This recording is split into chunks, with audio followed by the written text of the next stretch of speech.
اعوذ باللہ من الشیطان الرجیم بسم اللہ الرحمن الرحیم۔ سب دیکھنے اور سننے والوں کو میری طرف سے بہادر السلام علیکم۔ دیکھیے، میں انتہائی سادگی کے عالم میں آپ کے ساتھ یہ ویڈیو تیار کرتا ہوں۔ کوئی تکلفات نہیں ہے میرے میں، کوئی دکھاوا نہیں ہے، کوئی میرا سٹاف کہا جائے کہ میں نے سٹاف رکھا ہو جو سامنے کیمرہ پر لے کے کھڑا ہوتا ہو اور مجھے گائیڈنس دیتا ہو۔ میں تو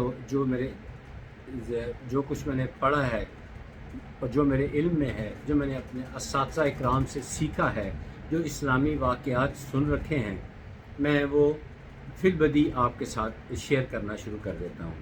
اور بعض واقعات ایسے بھی یقیناً ہوئے ہوں گے جو مختلف علماء نے پہلے اپنی کتب میں ذکر بھی کیا ہوگا، اپنے وعظ مبارک میں ذکر بھی کیا ہوگا، لیکن اسلامی واقعات جو ہیں قیامت تک وہ ریپیٹ ہوتے رہیں گے۔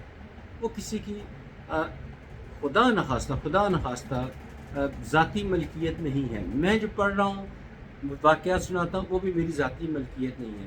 یہ اللہ کا کرم ہے جس کو یہ استطاعت بخش دے۔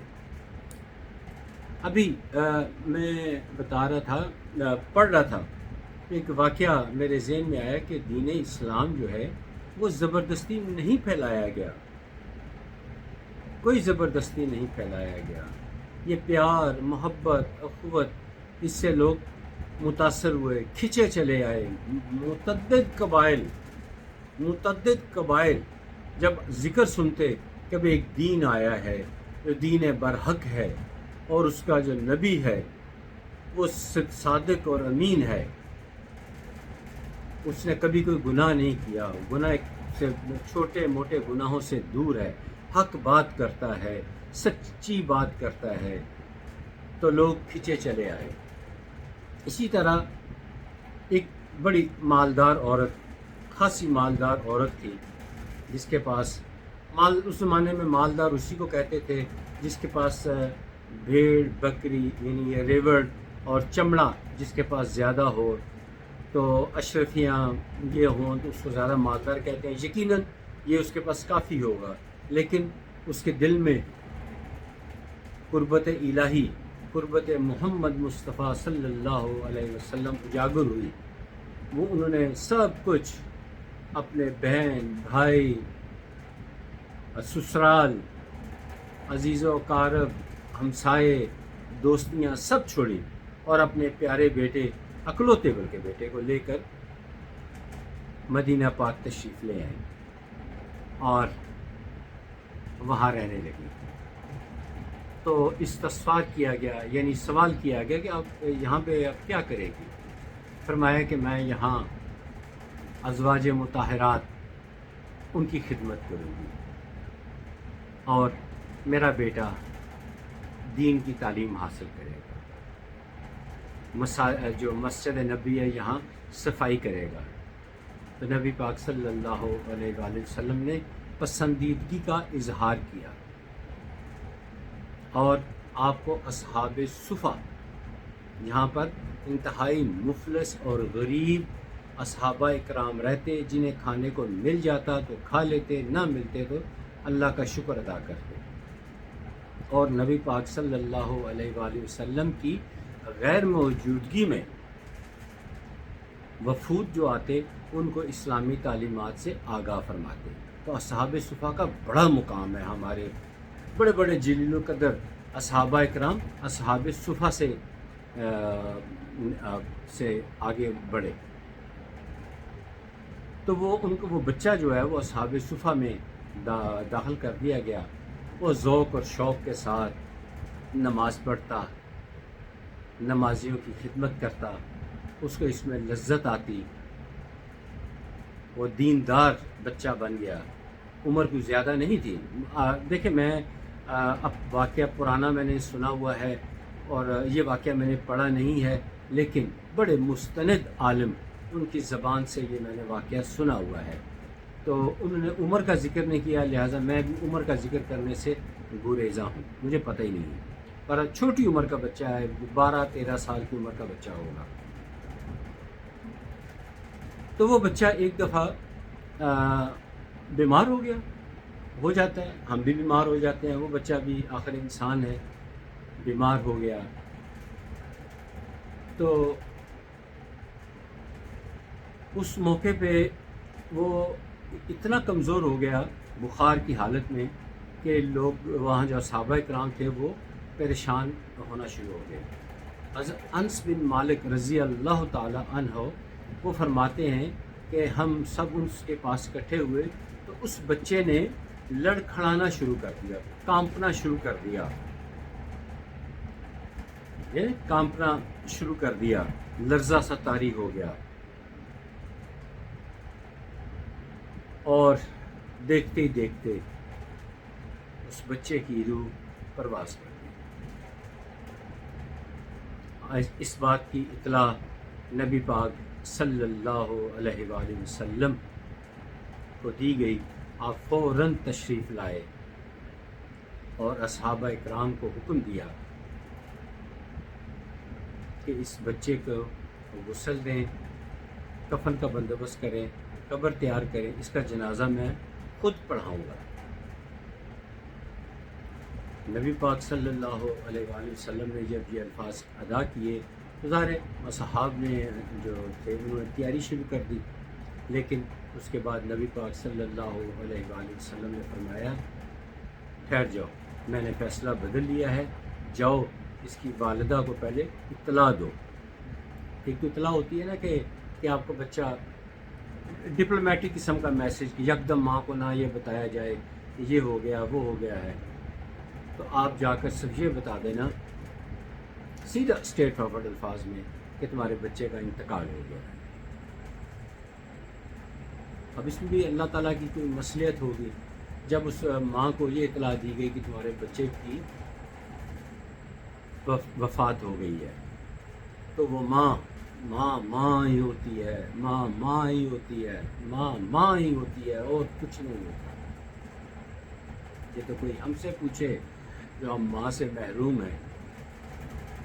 مجھے بہت سارے واقعات یاد ہیں, جب بھی کوئی مشکل آن پڑتی اللہ سے تو مانگتا, لیکن اپنی ماں کو ٹیلی فون ضرور کرتا تھا, ماں جی یہ تکلیف آ گئی ہے, ماں جی میں اس پریشانی میں ہوں. تو ماں جی آگے سے مجھے یہی کہتے تھے, سعد مجھے نہ رلا, مجھے اللہ کے آگے رونے دے, تو بے فکر ہو جا, تیری مشکل دور ہو جائے گی. آج ہماری ماں نہیں ہے تو ہمیں پوچھے ہمارا کیا حال ہوتا ہے. اللہ تعالیٰ ان کے درجات بلند فرمائے, آپ بھی ان کے لیے دعا فرمائیے گا. خیر, جب اس ماں کو اطلاع دی گئی تو ماں کی کیا حالت ہوئی ہوگی. تاریخ میں یہ بقول ان عالم صاحب کے, وہ ماں راستے میں یہ سن کر بھاگتی آئی, ایک دفعہ راستے میں گری, پھر اٹھی, پھر گری, پھر اٹھی, پھر گری, پھر اٹھی. اس طرح اس دفعہ 3 مرتبہ گری اور اپنی منزل تک پہنچی. آپ کو پتہ ہے نا, ماں کو یہ بتا دیا جائے کہ آج اسکول میں ٹیچر نے ہمارے بچے کو اسکول میں دیر سے آنے سے بہت زیادہ مارا ہے, تو ماں, حالانکہ وہ بچہ غلطی پہ ہوتا ہے, لیکن ماں پھر بھی تکلیف محسوس کرتی ہے. اسے پتہ چل جائے کہ اس کا بچہ سیڑھیوں سے گرا ہے, معمولی سی چوٹ لگی ہے, تو وہ نہیں برداشت کر پاتی. ماں جو ہوتی ہے,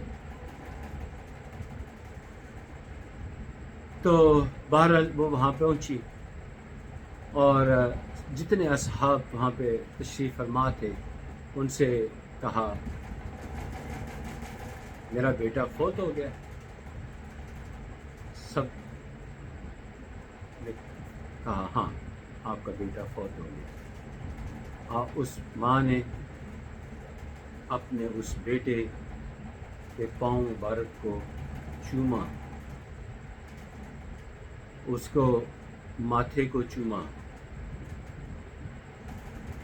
اس کو سینے سے لگایا, اور اس کے بعد وہ کچھ فاصلے پر تنہائی میں جہاں مرد حضرات نہیں تھے وہاں پر, جہاں عورتیں تھیں وہاں پر اس نے ایک سجدہ کیا, سجدہ عجیب کیا, سجدہ عجیب کیا. میں سجدہ عجیب اس لیے کہہ رہا ہوں کہ ایسا اس کے بعد ایسا ہوا کہ کرشمہ ہو گیا۔ اس نے سجدے میں جا کے اللہ تعالیٰ سے یہ کہا، میں کوئی مال دولت کے لالچ کے میں یہاں نہیں آئی تھی، میں تو مال دولت چھوڑ کر آئی، میں اپنی ماں کو چھوڑ آئی، میں اپنے باپ کو چھوڑ آئی، میں اپنے بھائی کو چھوڑ آئی، میں اپنی بہنوں کو چھوڑ آئی، میں اپنا مال چھوڑ آئی، میں اپنا سب کچھ وہاں چھوڑ آئی، میں کوئی دولت کے لیے یہاں نہیں آئی تھی، میں کوئی بیٹے کی سربلندی کے لیے نہیں آئی تھی۔ بیٹا تو اس وقت بہت بڑے مقام پر ہوگا، جس کا جنازہ نبی پاک صلی اللہ علیہ وآلہ وسلم خود پڑھائیں گے، اس کا بچے کا مقام ہی کیا ہوگا۔ تو وہ ماں تو بڑی خوش ہوئی، جذبات میں اب اس نے باتیں بھی کی، لیکن اس کا آخری فکرے سنیے۔ اس نے کہا سجدے کی حالت میں اللہ تعالیٰ سے کہ میرے جو مخالفین ہیں، جو میرے پچھلے قبیلے والے ہیں، وہ تو مسلمان نہیں ہیں، وہ تو میرے پہ بہت مذاق کریں گے کہ کیا تم کس مذہب میں گئی ہو، اس مذہب میں گئی ہو کہ جس نے تمہارا بیٹا ہی تم سے چھین لیا۔ وہ میرا مذاق اڑائیں گے، میرا ٹھٹھا اڑائیں گے، مجھے پرواہ نہیں ہے، لیکن جب وہ میرے نبی کا خدا نخواستہ مذاق اڑائیں گے، میرے دین کا مذاق اڑائیں گے، تو مجھ سے برداشت نہیں ہوگا۔ یا اللہ، تجھے اپنے دین کی حرمت کا واسطہ میرے بیٹے کو زندہ کر دے، تاکہ لوگوں کو میرے دین پہ، دین حق پہ، دین محمدی پر کسی کو بات کرنے کا موقع نہ ملے۔ ابھی یہ بات کرنے کی دیر تھی کہ بیٹا اٹھ کے کھڑا ہو گیا۔ یہ کرشمہ ہوا۔ ایک بات بتا دوں آپ کو کہ لوگ بعض اوقات جذبات میں آپ کے کہہ دیتے ہیں کہ بھائی وہ بڑا معجزہ ہو گیا، بڑا معجزہ ہو گیا۔ اب کوئی معجزہ نہیں ہونا۔ اب معجزہ وہی ہے جو نبی پاک صلی اللہ علیہ وآلہ وسلم کی ولادت باسعادت ہے، وہی معجزہ ہے۔ اس کے بعد جو کچھ بھی ہونا ہے آپ کے وصال کے بعد، وہ سب کرامات و کرشمات ہونے ہیں۔ تو کرشمہ ہو گیا اور وہ بچہ حیات، اس کو دوبارہ حیات مل گئی، زندگی مل گئی۔ اور تاریخ میں آتا ہے بقول ان علماء صاحب کے، جن کے مجھے یقین ہے کہ وہ سچ بول رہے تھے۔ یہ میں نے اکثر واقعات جو بتاتا ہوں وہ میں یہ بتاؤں آپ کو کہ یہ کتاب سیرت النبی، میں اور بھی کتابیں دکھاؤں گا کہ جو میں پڑھ کر پھر تسلی کے بعد آپ تک پہنچاتا ہوں، لیکن یہ واقعہ مجھے ایک عالم انہوں نے سنایا، دل پہ اثر کیا، تو میں آپ تک پیش کر رہا ہوں۔ تو وہ تاریخ میں یہ لکھا ہے کہ وہ بچہ، اس میں زندگی میں نبی پاک صلی اللہ علیہ وآلہ وسلم کی مصلحت شامل تھی۔ کہاں جنازے کا تیاری کر رہے تھے، کہاں آپ نے کہا کہ نہیں اس کی ماں کو اطلاع دو۔ ماں آئی، ماں نے دعا دی۔ اب اس میں اللہ کی حکمت، نبی پاک صلی اللہ علیہ وآلہ وسلم کا فیصلہ مبارک، ماں کی دعا شامل ہوئی، تو وہ بچہ انتہائی طویل العمر ثابت ہوا۔ وہ بچہ حضرت ابوبکر صدیق رضی اللہ تعالی عنہ کی حیات مبارکہ میں بھی زندہ رہا، حضرت عمر فاروق رضی اللہ تعالی عنہ ان کی زندگی میں بھی زندہ رہا۔ وہ بچہ حضرت عثمان غنی رضی اللہ تعالی عنہ کی حیات مبارکہ میں بھی زندہ رہا۔ وہ بچہ، اب آگے تاریخ تھوڑی سی گم گئے اور میں بڑی محتاط بات کرنا چاہتا ہوں۔ حضرت علی کرم اللہ وجہ، ان کا مجھے نہیں پتا کہ حیات میں زندہ تھا یا نہیں، لیکن یہ ضرور بتایا تھا عالم صاحب نے کہ اس کی والدہ نے بھی بڑی طویل عمر پائی، اور طویل عمر پانے پر وہ پھر خوش و خرم زندگی گزارنا اس نے شروع کی۔ اور اس نے والدہ کی خوش و خرم سے مراد یہ ہے کہ اس نے اپنی والدہ کو اپنے ہاتھوں سے دفن کیا۔ اور سننے میں یہ بھی آیا ہے کہ نبی پاک صلی اللہ علیہ وآلہ وسلم نے حیات مبارکہ میں ماں بیٹا کو جنت کی بشارت دی ہوئی تھی۔ گو کہ عشرہ مبشرہ جن کو جنت کی بشارت دی گئی ہے ان میں ان کا ذکر نہیں ہے۔ بہرحال میرے علم میں تو یہی آیا ہے۔ تو کہنے کا یہ مطلب ہے کہ دین کی خاطر جو کوئی کچھ قربان کرتا ہے وہ ضائع نہیں جاتا، ضائع نہیں جاتا۔ یہ یقین رکھیے کہ وہ اس کو اس کا ثمر پہلے سے بڑھ کر ملتا ہے۔ یہ دل میں کبھی نادانی نہ آئے کہ میں نے تو اللہ تعالیٰ کے لیے یہ کیا تھا، اس کے انعام میں تو مجھے یہ دکھ اور تکلیفیں ملی ہیں اور اس کے علاوہ تو مجھے کچھ نہیں ملا۔ بہت کچھ ملتا ہے، بہت کچھ ملتا ہے، صرف ہماری یہ ظاہری آنکھ نہیں دیکھ پاتی، بلکہ باطنی آنکھ بھی نہیں دیکھ پاتی۔ وہ اللہ تعالیٰ کی ذات جانتی ہے۔ آنکھیں بند کر کے اللہ تعالیٰ کے احکامات پر پابندی اور یقین کامل رکھیں، اللہ تعالیٰ ہمیں نوازتے ہی رہیں گے۔ آج کی ویڈیو کا اختتام ہوتا ہے اور اختتام پر دعا ہے، یا اللہ ہم سب پہ رحم فرما، یا اللہ ہم سب سے راضی ہو جا، یا اللہ ہم سے نیک کام خود کروا لے۔ ہم اس قابل نہیں ہیں کہ نیک کام کر سکیں، یا اللہ ہم اس قابل نہیں ہیں کہ گناہ سے بچ سکیں، یا اللہ تیری استطاعت سے ہم نیک کام کر سکتے ہیں، تیری استطاعت سے ہم برے کام سے بچ سکتے ہیں۔ یا اللہ ہم سے راضی ہو جا، یا اللہ ہمیں عذاب قبر سے بچانا، یا اللہ انجام بخیر کرنا، یا اللہ ہماری قبر کو روشن رکھنا، یا اللہ روز قیامت حساب کتاب میں نہ ڈالنا، بغیر حساب کتاب کے بخش دینا۔ آمین ثم آمین۔ میں آپ کے لیے دعا گو ہوں، آپ میرے لیے دعا فرمائیے۔ بہت شکریہ، اگلی ویڈیو میں پھر ملاقات ہوگی۔ السلام علیکم ورحمۃ اللہ وبرکاتہ۔